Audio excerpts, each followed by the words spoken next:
What's going on, you guys? Welcome back for another video. Today I have a sit down kind of educational, informative video for you all about exactly why we bloat, what exactly bloating is, and how to reduce it. Because it was something that I used to face a lot. Actually, I've had a lot of stomach and digestive issues, which I've actually seen a doctor for and kind of found out if I had certain intolerances to certain foods, but I was bloated all the time.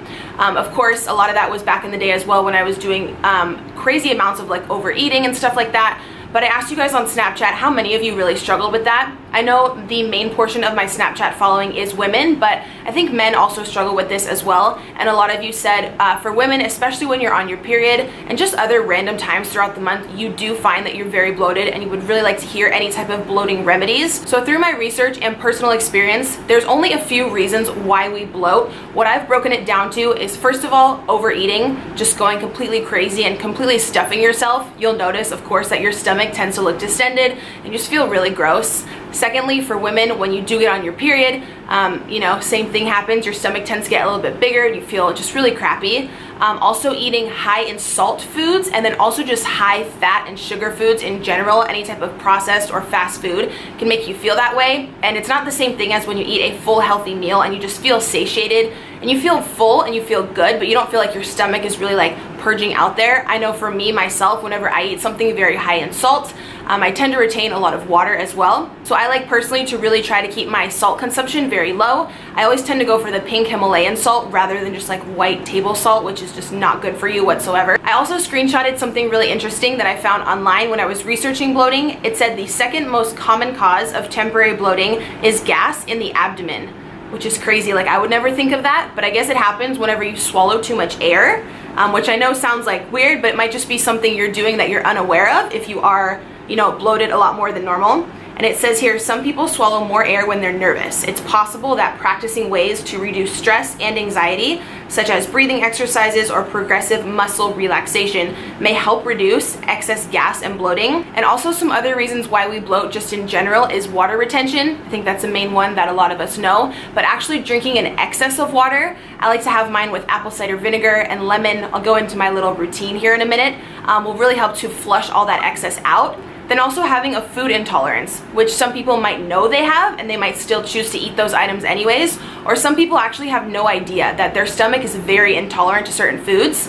I think that was kind of what was happening with me over the past few years. A lot of people, I think it's like 75 to 80% of people have at least a slight intolerance to dairy, the cheese and the milk and the eggs and everything like that. It's not really the best for us, which we know, but a lot of us choose to eat it anyways because it's been in our diet for so many years, or those certain ingredients are in our favorite foods, but a lot of people's stomachs just cannot process and break those down. So if you see someone who has an excessive amount of pizza, or like with a ton of cheese on there or a ton of ice cream, and they're feeling really bloated afterwards, I've heard that a super high percentage of people experience bloating like that when they have an excess of dairy. You can actually get tested at your doctor's. This is something I want to do in the future as well, or pretty soon actually. They do like a little prick test on your arm to see all the things that you're allergic to. And sometimes, especially in the past when my stomach has been hurting so bad, I really have wanted to narrow it down and see if I do have like a slight intolerance or if I'm just completely dairy intolerant. I know I did recently add like egg whites and stuff back into my routine, and I've been feeling okay, but I'm curious to know if I have like a specific allergy or intolerance to it. So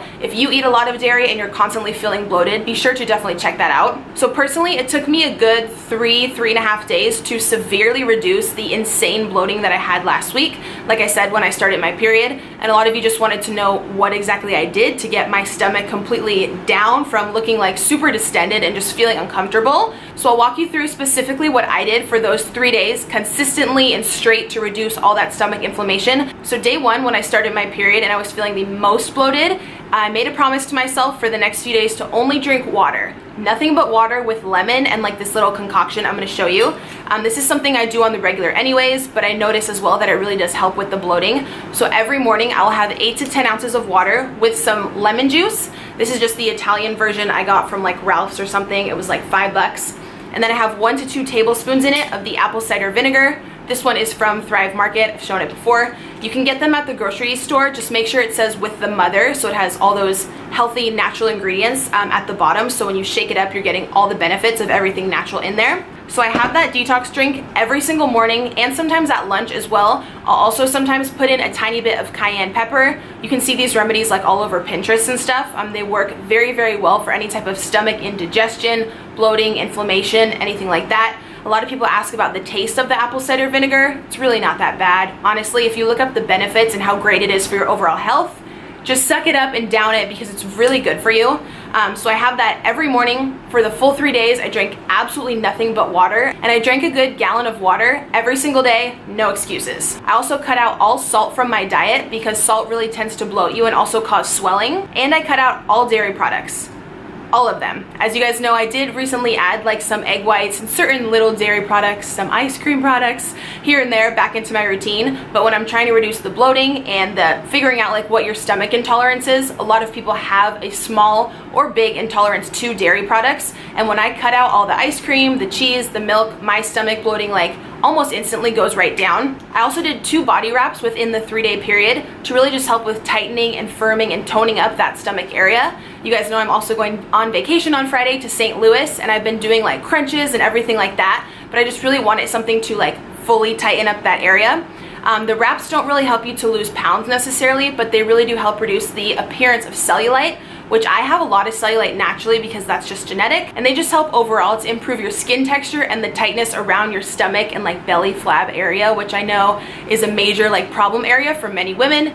You guys know the ones that I've used before are from Fit Tea Wraps. This is just like a blank bag because I used the other 2 last week when I was filming this, and I did film how to put them on and everything. It's super, super easy.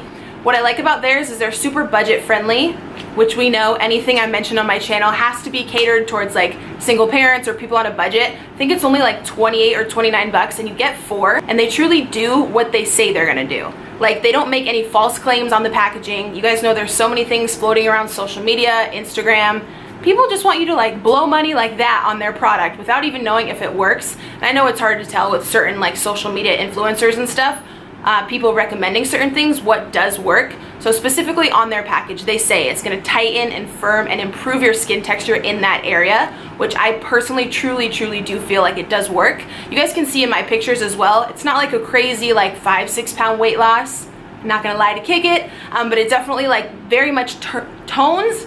Can I talk today? Tones and firms up that area, which is specifically what I was wanting to go with, in addition to everything else that I do, like the detox drink in the morning and cutting down the dairy and salt. When you mix all this stuff up together, I can guarantee you're gonna severely reduce any bloating or stomach cramps or gassiness or indigestion that you do have. The Fit Tea Wraps are already super affordable if you guys want to try them, but I will leave an additional 15% off down below for you, so that'll all be in the down bar. So I also cut out Brussels sprouts, cabbage, prunes, anything that's very starchy, that's a starchy fruit or vegetable, because those can also cause gassiness and that extra air in your abdomen, therefore leading to bloating. So for that full like 3.5 day period, I completely had that out of my diet as well, which I feel like really did help in the appearance of my stomach kind of going back down to normal and looking thinner and tighter. Also, if you have a lot of beans or lentils in your diet, those can easily cause a lot of gas and indigestion, as well as artificial sweeteners, which a lot of people tend to think are healthy because there's no calories, but those can also contribute to bloating. So there's definitely many things. Definitely just like research it. When I was looking up liquid products and food products that all contribute to bloating, there was like hundreds of them that I didn't even know about. So if there's something that you constantly have in your diet and you're definitely just feeling more bloated or a more distended stomach over time, be sure to look that up and see if you have any type of intolerance to it, or just try like eliminating certain things for like a good 4 to 5 day period. Try completely taking dairy out of your routine, just seeing how you feel. If you've eaten the same diet, say for 15 or 20 years, you might not even realize that there's a problem. Say you completely take dairy out of your diet, and you just feel so much better, more mental clarity, more energy, and you know, you're not bloated whatsoever, then you'll know that something like that was the problem. So I would say just really like target out certain things and just take them out for probably like a good week to really see how you feel, and I guarantee you're gonna see a change in your stomach. Also, to make sure that you are getting adequate fiber into your daily food intake every single day. You can get this in so many ways. There's fiber bars, plenty of fiber in certain foods, and I personally take a fiber powder every day mixed in my morning water or morning shake, and it really just helps to help your digestive system go to the bathroom easier and get rid of all the toxins, get all the gross stuff out of there, which will in turn really help with your bloating or having any type of distended stomach. So be sure to keep fiber up high on your priority list. So yeah, overall, those would be my top fighting bloating, helping to reduce any type of bloating or inflammation tips that I personally have and what I did to kind of combat my stomach issues over the years and also last week. So thank you guys so much for requesting this video. I hope you learned something new. Everything I talked about will be linked down below. If you are new here, I would love if you would subscribe. I have tons of videos on my channel about my weight loss journey and meal prep and everything kind of having to do with living a healthy lifestyle. So I would love if you would join the family. Thank you so much for watching, and I will see you guys in tomorrow's video. Mwah.